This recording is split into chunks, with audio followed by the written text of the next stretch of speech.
주님께서 여러분과 함께 요한이 전한 거룩한 복음입니다. 주님 영광 받으소서. 그때 예수님께서는 티베리아스 호숫가에서 다시 제자들에게 당신 자신을 드러내셨는데 이렇게 드러내셨다. 시몬 베드로와 쌍둥이라고 불리는 토마스, 갈릴레아 가나 출신 나타네알과 제베데오의 아들들, 그리고 그분의 다른 두 제자가 함께 있었다.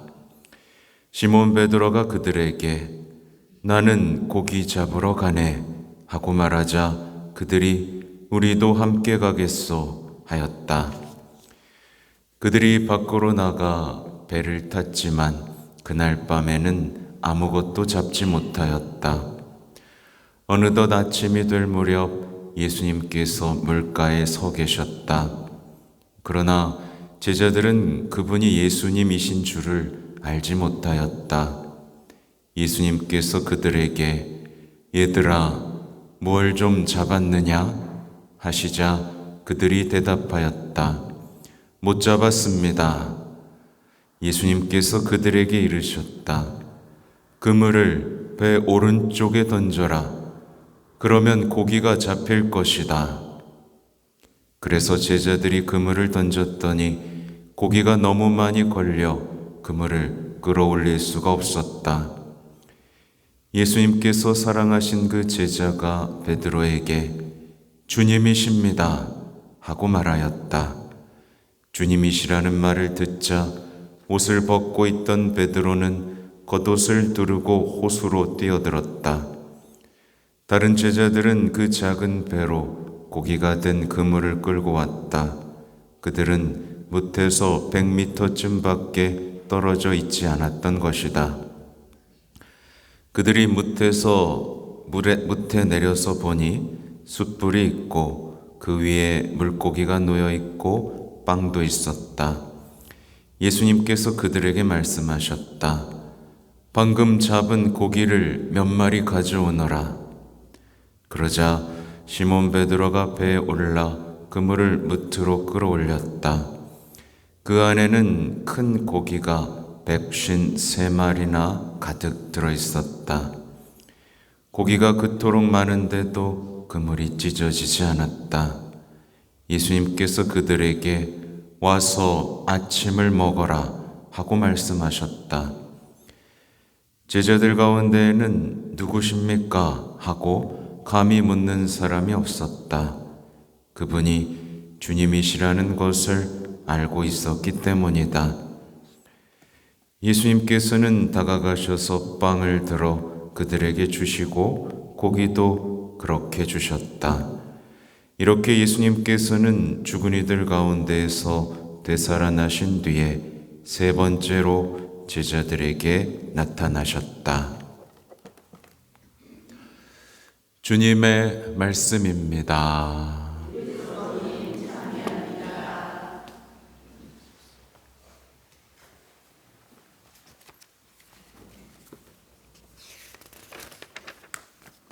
전미 예수님,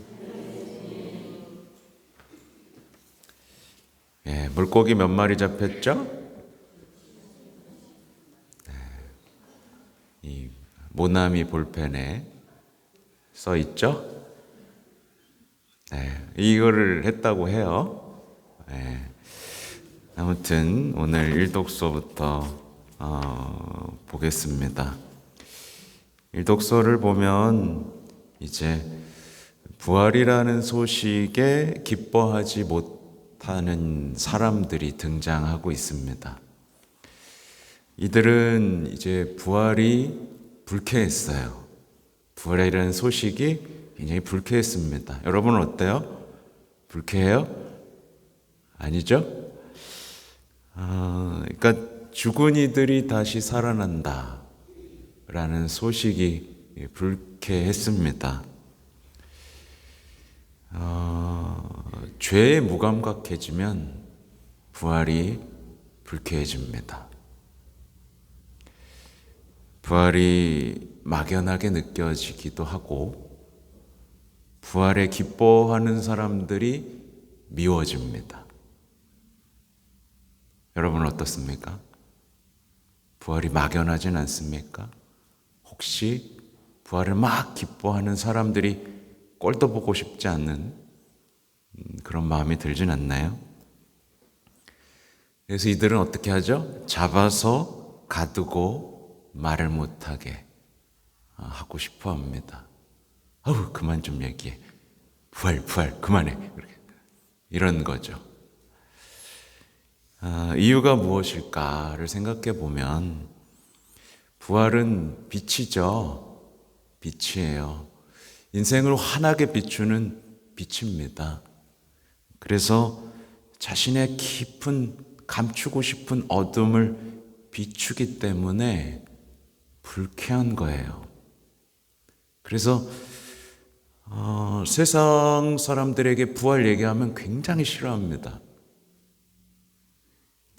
뭔 소리야? 내가 그걸 왜 믿어야 돼? 라고 묻죠. 이 부활이라는 소식은 편안하게 잠든 영혼을, 그렇게 병든 영혼을 자꾸 깨우는 거예요. 그러니까 불쾌합니다. 부끄러워서 숨겨두었던 자신의 죄를 자꾸만 들추는 소식이기 때문에 그래요. 네. 그죠?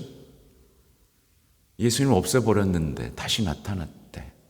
불쾌한 겁니다. 그러니까 세상에 복음을 전하면 자연스럽게 세상은 불쾌합니다. 네. 예를 들면 낙태 안 됩니다. 이런 얘기 해도 불쾌합니다. 왜? 반대로 살아왔으니까요. 그러니까 유다 지도자들과 원로들은 말하자면 이제 부활했으니까 뭘 해야 돼요? 용서를 청해야 되는 거예요. 근데 생각해보면 자기들이 죄가 있어요, 없어요? 그러니까 죄가 없는데 용서를 청해야 된다라는, 세상 사람들에게도 마찬가지죠. 내가 무슨 그렇게 죄를 지었는데 용서를 청해야 돼? 불쾌한 겁니다. 그래서 이제 예수님을 처형했던 이들은 더욱 뻔뻔해지기 시작합니다. 이게 죄 짓는 자들의 특성이에요. 이 요한 금고라고 아시죠? 요한 크리소스토무스 성인은, 교부는 이렇게 말을 합니다.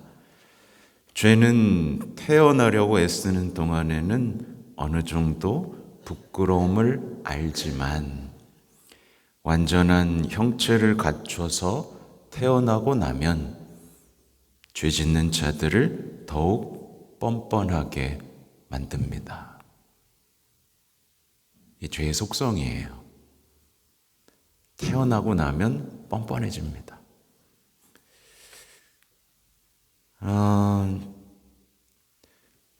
좀 부연 설명을 하면 죄 중에 있으면 예수님의 말씀이 불쾌해집니다. 불쾌하죠. 계속 뭐만 요구하세요? 용서해라. 용서해라. 불쾌합니다. 내가 힘든 건 생각도 안 해주나? 왜 자꾸 용서만 하라 그래? 불쾌합니다. 자신을 높이면서 행복해져 왔는데 자꾸 낮추랍니다. 섬기랍니다. 불쾌합니다. 원수를 단죄하지 말고 원수를 사랑하라는 말 너무 불쾌합니다. 십자가에서 끝내 내려오지 않으시고 십자가를 지라는 말씀도 너무나 불쾌하죠. 나를 사랑하면서 겨우겨우 버텨왔는데 자신을 버리라고 하니 불쾌하죠. 보지도 못했는데 부활의 증인으로 살라고 하니, 죄의 용서를 선포하라고 하니 불쾌한 겁니다. 막연한 거예요. 그죠? 여기 이게 다 어디서부터 시작됐죠? 죄에 대한 무감각에서부터, 죄를 부끄러워하지 않는 마음에서부터, 배반자 유다를 닮아가는 삶에서부터 시작된 겁니다. 그러나 장정만도 그 수가 5,000명 가량 되었던 이들, 이게 언제 나오죠? 빵의 기적에 나오죠. 이제 이들은 빵에 기뻐하는 게 아니라 뭐에 기뻐하죠? 이제 자신들이 죄를 용서받을 수 있다는 것에, 자신들에게도 영원한 생명이, 그 희망이 주어졌다는 사실에 기뻐합니다. 굉장히 상징적인 숫자죠, 그죠? 빵하고 물고기만 막 달라 그랬다가 이제는 용서받을 수 있음에, 말하자면 성체성사에 기뻐하는 겁니다. 늘 먹을 거, 생존만을 찾던 이들이 영원한 생명으로 돌아서는 이 삶의 전환점을 마주한 거죠. 보면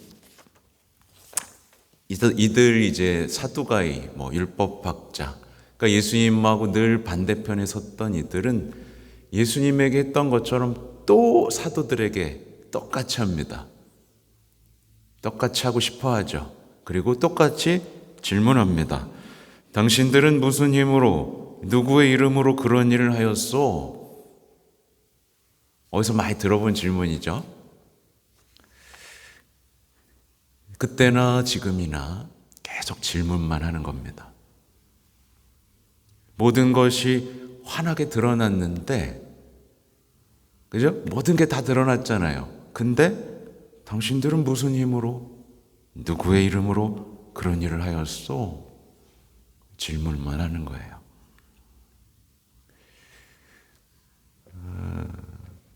이게 이제 오늘의 복음하고 좀 연결시켜서 묵상을 해봤는데, 많은 이들이 아무것도 잡지 못하는 삶을 살아갑니다.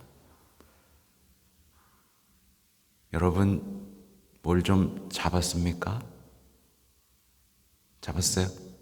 아니면 빈 그물만 끌고 다녀요? 아니면 막 잡혀요? 잡아요? 빈 그물도 있는 것 같은데, 많은 이들이 아무것도 잡지 못한 채 믿음도 잃어가고 희망도 잃어가면서 대책 없이 질문만 합니다. 왜요? 왜요? 그렇게 불쾌하면서 무기력한 신앙의 밤에 갇혀 있습니다. 열심히 빈 그물만 끌어올리는 그 눈먼 신앙, 머릿돌을 내버린 채 살아가는 신앙 속에 갇혀 있는 경우들이 있습니다. 못 잡았으면 어떻게 해야 되죠? 여러분? 못 잡았습니다 라고 외치면 됩니다. 그죠? 못 잡았습니다 라고 말하면 돼요. 근데 이제 못 잡았습니다 라고 말하고 주님의 말씀에 귀를 기울이는 게 아니라 자꾸만 새로운 계획을 짜고 활동을 계획하고 물고기를 찾아다닙니다. 저는 이게 그동안 우리가 해왔던 코로나를 통해 드러난 한국 가톨릭 교회의 모습이라고 생각을 합니다. 못 잡았습니다.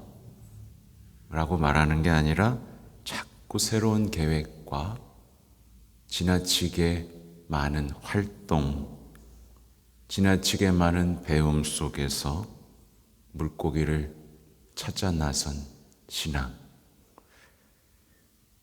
빈구물이라는 참담한 실패 속에서 익숙하고 해왔던 일만 하는 신앙. 예수님의 조언이 아니라 자기의 능력과 경험으로만 살아가려는 신앙. 이건 교회이기도 하고 가정교회의 모습이기도 합니다. 교회가 빈구물만 끌어올리는 모습, 또 가정이 빈구물만 끌어올리는 모습. 우리는 못 잡았습니다. 못 잡았습니다. 라고 말을 해야 돼요. 해봐야 소용없습니다. 라고 말하는 게 아니라 못 잡았습니다. 주님, 어떻게 해야 됩니까? 라고 해야 되죠. 이쪽저쪽 우리가 찾아 나서는 게 아니라 주님이 뭘 시키시는지를 들어야 됩니다. 그래서 제자들은 질문을 멈춥니다. 부활하신 예수님과 함께하는 이 자리에서는 어떤 질문도 없고 어떤 불평도 없고 누굴 남을 탓하는 사람도 아무도 없습니다.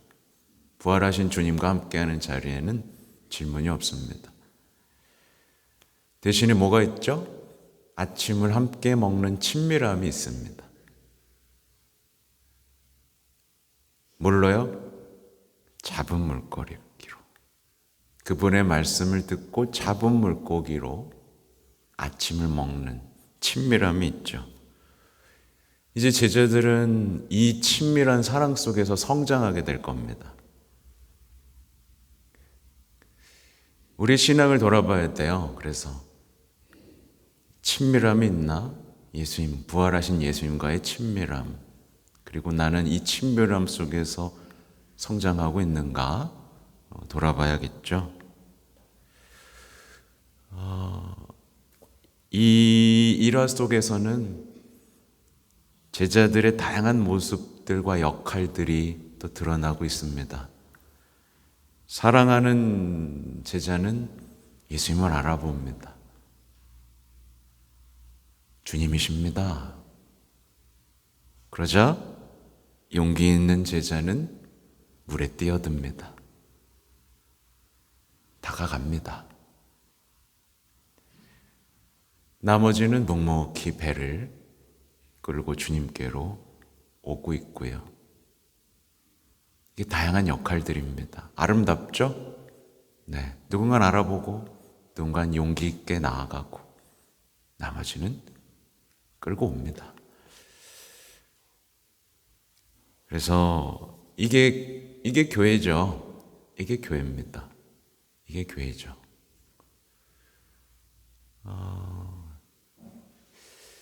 질문을 멈추고 그물을 채워주시는 예수님과의 친밀함이 있는 교회. 네. 참 따뜻하죠? 묵상하면 굉장히 아름답습니다. 모닥불이 바닷가에서 타오르고 타닥타닥 물고기가 구워지고 있습니다.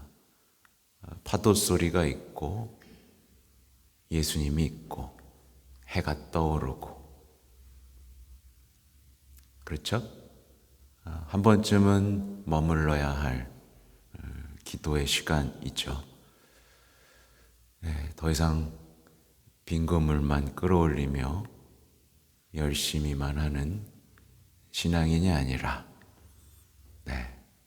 그물이 찢어질 만큼 풍요롭게 끌어올리는 여러분이 되시면 좋겠습니다. 아멘.